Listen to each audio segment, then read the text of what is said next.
All right, and we're back, and I wanted to jump in today and really share with you some of the books that I've been reading lately, and what I would recommend as far as you starting your financial literacy journey and really educating yourself before you start um, investing.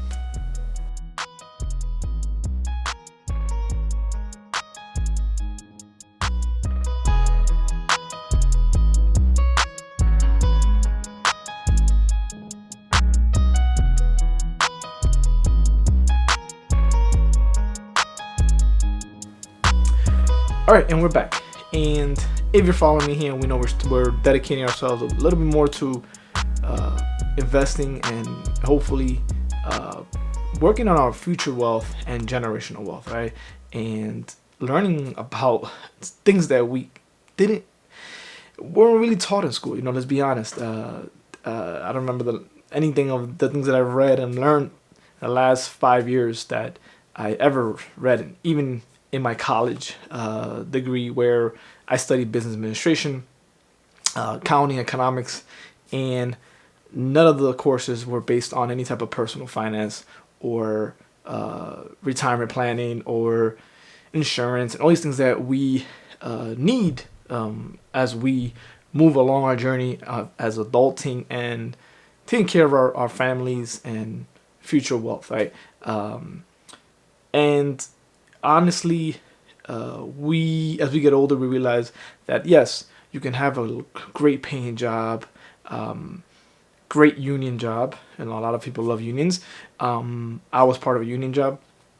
You get all these great benefits, but the thing is, if you're not financially literate, if you don't educate yourself, if you don't understand your personal finances, once that is taken away from you, then you're left all alone, right?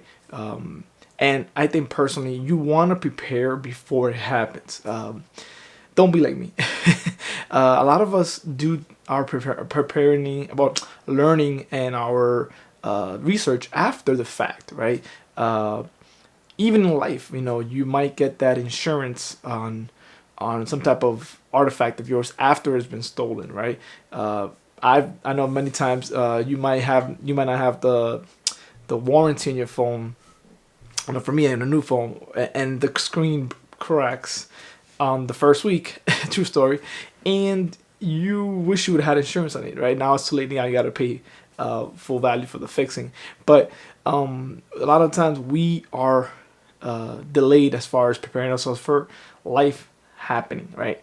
And personal finances, as we know, are one of the things that we are, I think, undereducated for the most part. Not for the most part of the population, most of us, especially minorities and individuals that grew up in low income households and just in the neighborhoods that didn't really have the resources.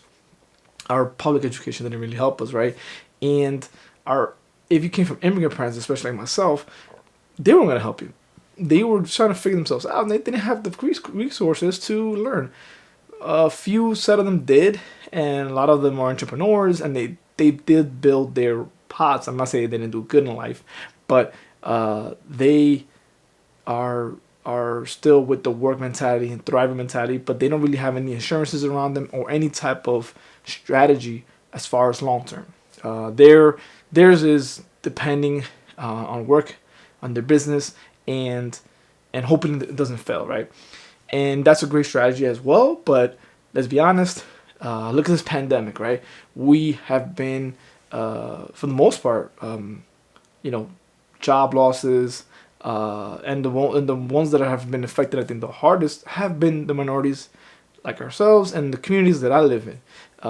Communities where working class individuals, and they are left without work because obviously those jobs are the ones that are kind of taken away where times are tough in the economy, right? So we need to start, I personally think, educating ourselves. And the reason why I started the series is because I feel that I know myself learning, and as I'm learning a lot of these knowledge, and you're like, you go into this different world, you're like, man, I want to go back and share with others, and hopefully they discover their own journey and start their own journey as far as their future wealth.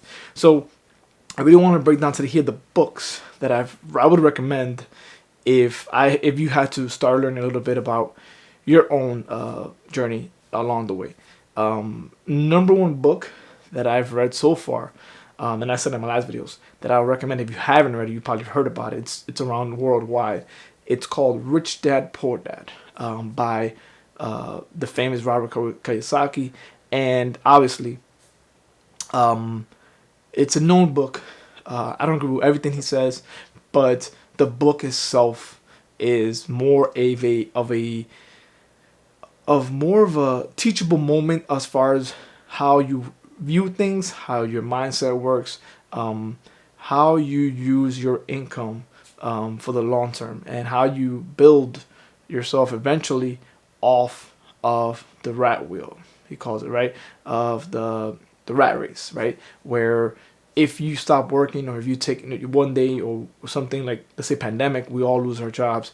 Do we have something that comes and backs us up to provide for us while we're not working in the meantime? And it's funny because this book was kind of giving us all these kind of warnings and telling us, hey, you got to start changing your mindsets. And for the most part, a lot of us thought that it would never happen. That would never come to nobody. That this is not going to happen to us. And we see the pandemic. A lot of the jobs, especially middle class jobs, have been taken away as well.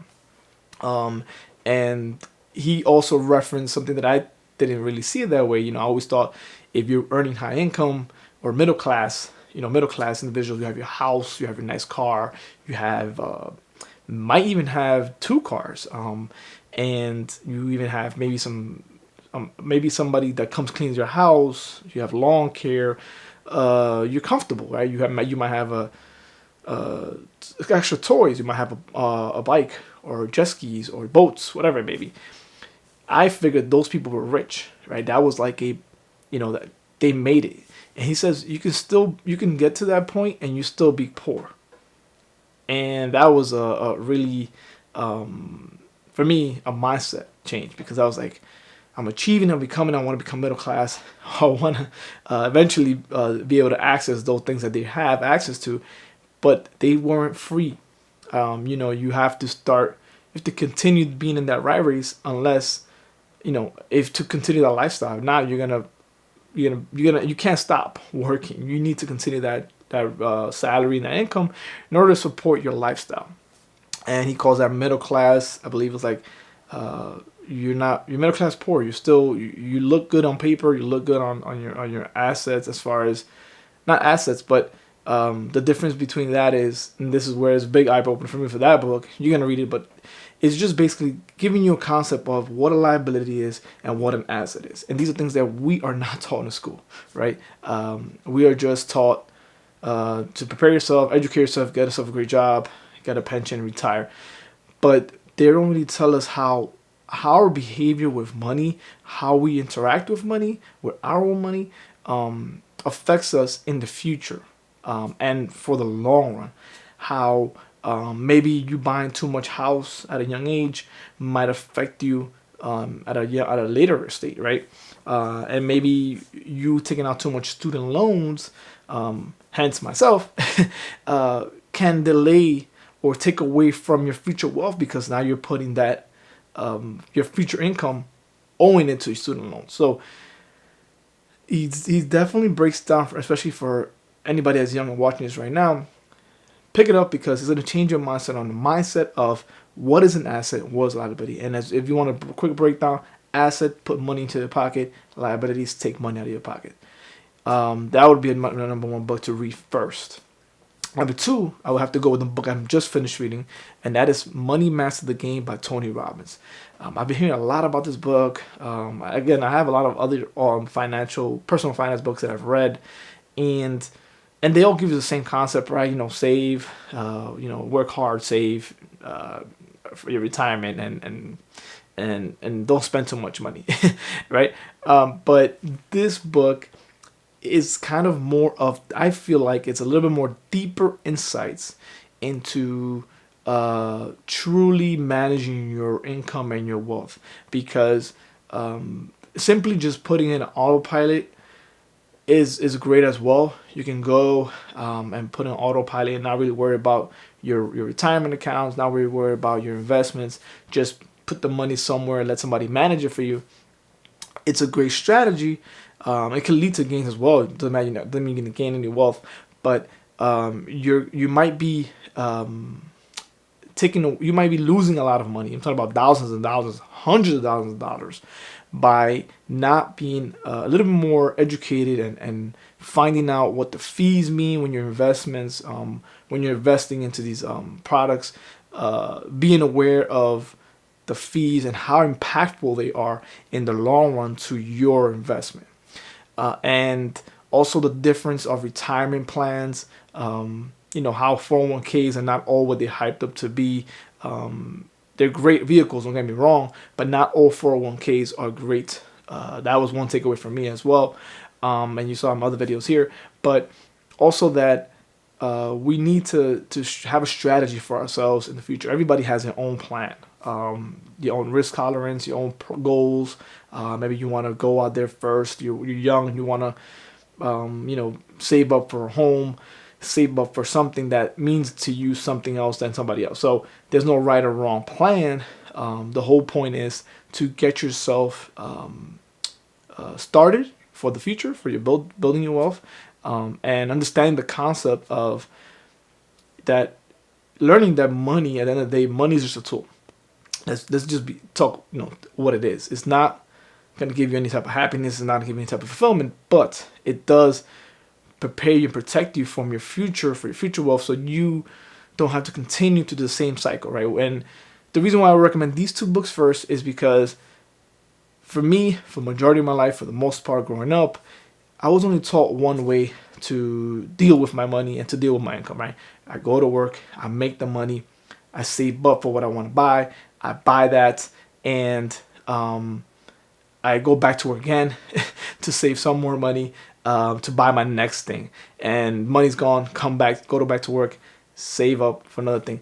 So if you see the cycle, you're never really going to have money to invest, right? And have money to work for you, because you're always just spending it on your consumptions and things that you want to buy.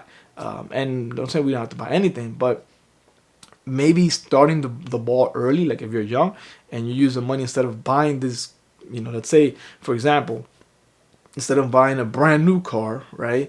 They say 25K, 30K, whatever it is that cars are worth nowadays, might be more, but take half of that, buy a used car and put it in some investments, some future investments, right? And let it grow long term, right? And it doesn't seem like a lot in the beginning, doesn't seem like a big deal, but reading the book, it tells you about how compounding interest works and how that small action, a small habit, or I would say small life choice, at a young age, especially you're 25, 24, 23, whatever age you are right now, it just builds this type of discipline that you're going to be thinking about also your long-term growth, right? And eventually you want to get to a point where your investments are paying for your lifestyle. That's the whole goal for a lot of individuals. Some people is just, I just want to have financial freedom. I don't want to have to go to work every single day.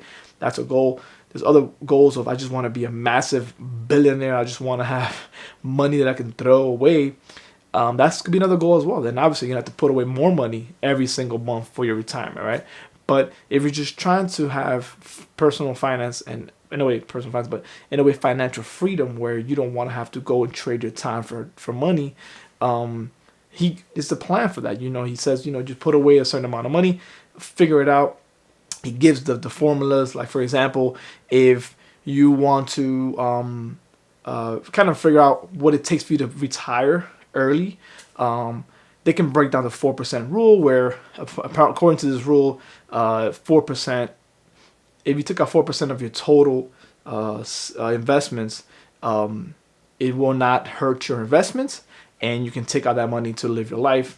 So, for example, if, let's say right now, you add up all your expenses every month, and your total expenses every month, let's say it's $40,000 a year, you would need to have $1 million in your account that you can pull out safely every year and not lose a lot of your returns, and your money will still be growing and still working for you.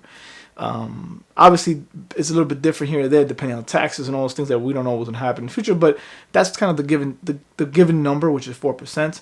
And obviously, if your cost of living or the way your lifestyle is a lot higher than that, then you're gonna have a lot more away for your retirement, right? So if it's double that, then you think about it, and you want to have $2 million, right? If it's triple that, then you're gonna have three.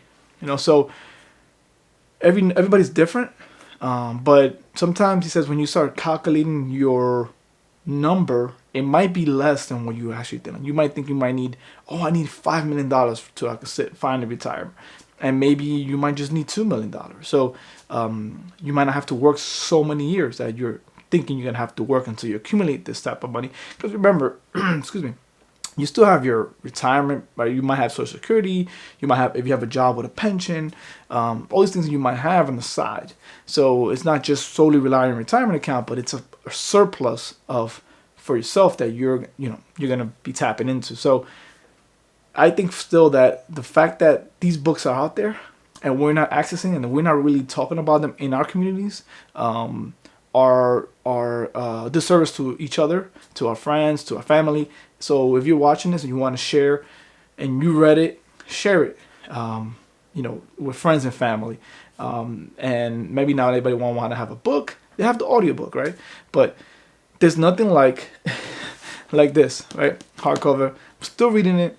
I'm almost done with it, but the meat part of it, it's a pretty thick book. So don't think you're gonna read it in a couple of hours. It might take, if you're a good reader, it might take you a week. If you're a slow reader like myself, it might be 2 weeks, maybe even 3 weeks, depending how much time you have. Me with the kids and everything going on, I don't have that much time. So I was doing like 20, 30 pages a day, and it adds up. Right? It's about, how many pages is this book? It's a really hefty book. It's about a 600-page book. So I'm gonna sit here and tell you the small book, but I'm gonna tell you right now, this book is gonna change the way you look at your money. And there's no need to be selling this book, and I'm not getting any commission for this book. But I just feel that growing up where I grew up at, and learning what I've learned so far on my small time here of existence on this planet, you start looking at the moves different, because at the end of the day, it's not how much money you're making, it's how much money you're keeping, right? So that's a big difference as well. He says not always about your some people are just like, I want to make 6 figures every day and I know I'm legit, I'm rich, but you could be making 6 figures, but you're probably spending that money every single year in your lifestyle. So you might not even keep, let's say, $1,000 in your pocket every year, and you're just basically netting zero, and you're broke. And unfortunately, we know that poor is more of a mindset and broke is temporary. But if you are making 6 figures a year right now and you're broke, we need to reevaluate. Let's put it that way. We need to reevaluate what it is that you're doing with your money. We're not here to judge or anything like that, but if you are making 6 figures, you're in the top, I would say 10% of income earners, and you don't have, let's say, some savings or some type of investments, or even just money for a rainy day, we need to analyze where is your money going, right? So also in the book, it says as well, you want to have some type of a strategy or a budget if you can, not a strict budget, because I think my opinions are different on budgets, but just know where your money's going, so you know that at the end of the day you can invest some money.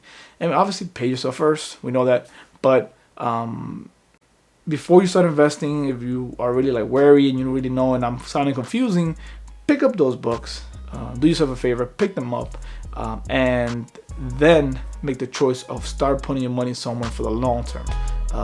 And all about this channel here, we're about long-term investing, and I'm wishing you the best.